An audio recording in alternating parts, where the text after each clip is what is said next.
Hello friends, जैसे हमने last topic में पढ़ा था ऑपरेटर और उसके बाद हमने उसका प्रैक्टिकल करा था। आज हमारा सबसे फर्स्ट टॉपिक है कंट्रोल स्टेटमेंट। तो फ्रेंड्स, सबसे पहले कंट्रोल स्टेटमेंट होती क्या है, तो हम स्टार्ट करते हैं। Control statement which controls the flow of program means जो प्रोग्राम के फ्लो को कंट्रोल करती हैं वो क्या होती है, control statement. There are 3 types of control statement: conditional statement, looping statement and jumping statement. अब फर्स्ट है कंडीशनल स्टेटमेंट। अब कंडीशनल स्टेटमेंट में भी बहुत सारी स्टेटमेंट आती हैं, जिसमें सबसे फर्स्ट है simple if statement, if else statement, else if ladder statement, nested if statement और स्विच स्टेटमेंट। ठीक है फ्रेंड्स, अब इसमें जब भी हम कंट्रोल स्टेटमेंट पढ़ते हैं तो सबसे पहले हमारे पास एक बहुत इम्पोर्टेंट चीज़ होती है, बहुत इम्पोर्टेंट टॉपिक होता है कंट्रोल स्टेटमेंट को पढ़ने के लिए, उसको अच्छे से परफॉर्म करने के लिए, वो है डिसीजन स्ट्रक्चर। तो सबसे पहले हम ये डिस्कस करते हैं कि डिसीजन स्ट्रक्चर होता क्या है। The decision structure of C language is use to make selections. ठीक है फ्रेंड्स, ये किस लिए यूज़ होता है, सिलेक्शन मेक करने के लिए। Selection allow us to choose options from 2 और more options available within the programme.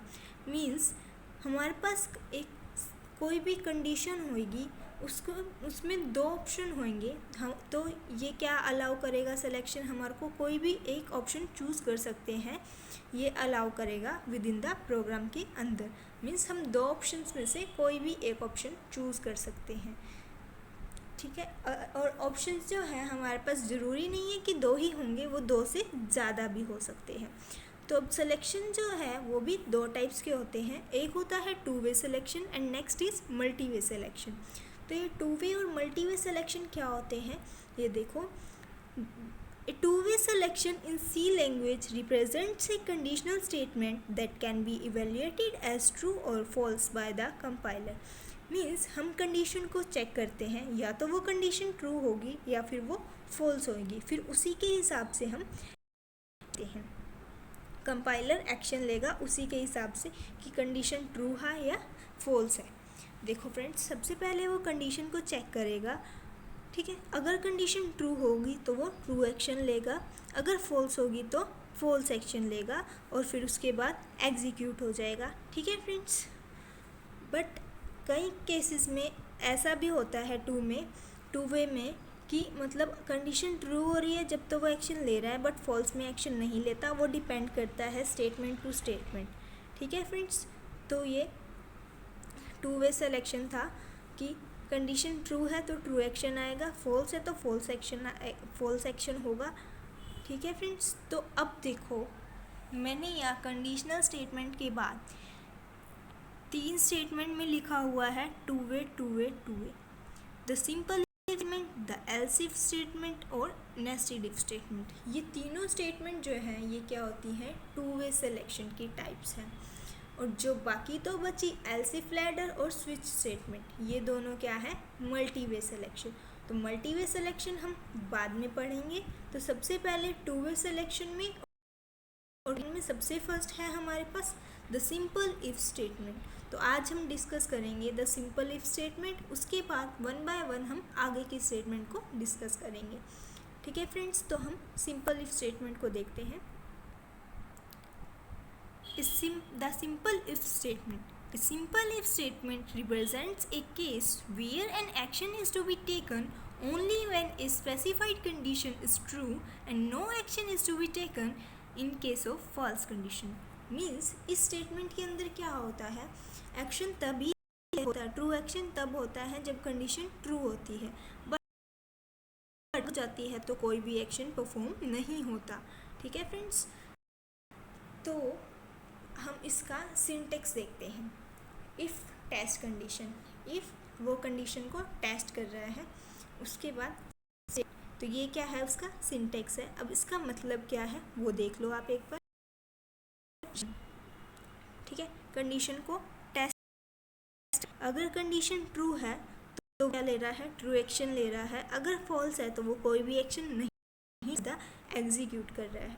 ठीक है फ्रेंड्स, तो इफ स्टेटमेंट में यही होता है, ये इसका सिंपल सा बेसिक सा स्ट्रक्चर है, इसे अच्छे से देख लो। ठीक है, अब मैं आपको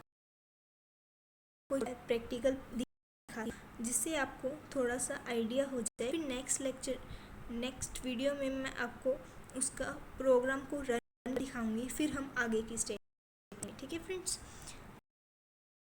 तो include stdi.h hash include conio.h main function. एज क्या है? वेरिएबल है। एज की वैल्यू हम 2 वैल्यू लेंगे। ठीक है, पहले हम लेके चलते हैं एज की वैल्यू यहाँ पे पहले हम ले लेते हैं एज इज इक्वल टू 20। ठीक है फ्रेंड्स, तो उसके बाद ये कह रहा है इफ़ एज ग्रेटर देन 18, क्या एज 18 से बड़ी है? तो हमने वैल्यू क्या ली है? 20। तो हाँ, 20 तो 18 से बड़ा ही है। तो प्रिंट एफ में क्या कह रहा है ये, मतलब अगर एज बड़ी है तो प्रिंट हो जाएगा यू आर अलाउ। तो यहाँ पे एज तो बड़ी है ही, तो आउटपुट हमारे पास क्या आ जाएगा? You are allow. ठीक है फ्रेंड्स, तो ये हमारे पास आउटपुट आ जाएगा यू आर अलाउ। बट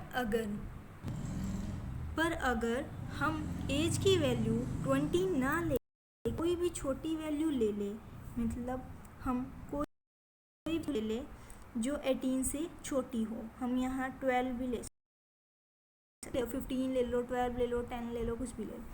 अब देखो, इफ़ एज ग्रेटर देन 18, क्या एज 18 से बड़ी है? नहीं है, ये तो 12 है, मतलब ये 18 से छोटी है।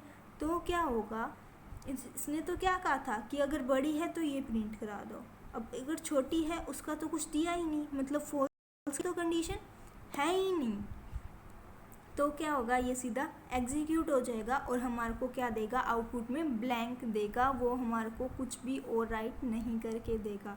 मतलब अगर ट्रू है तो वो हमारे को जो हम चाह रहे हैं वो दे रहा है, बट अगर कंडीशन फॉल्स है तो हमारे को कुछ भी आउटपुट नहीं दे रहा। ठीक है फ्रेंड्स, तो ये थी इफ स्टेटमेंट। आई होप आपको अच्छे से समझ आ गया होगा। बाकी मैं नेक्स्ट वीडियो में इस प्रोग्राम को रन करके दिखाऊंगी, तो आपको और अच्छे से समझ आ जाएगा।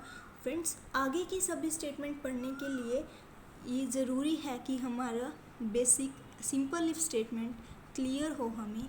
ठीक है फ्रेंड्स, तो हम इसके बाद करेंगे, प्रोग्राम रन करके दिखाऊंगी।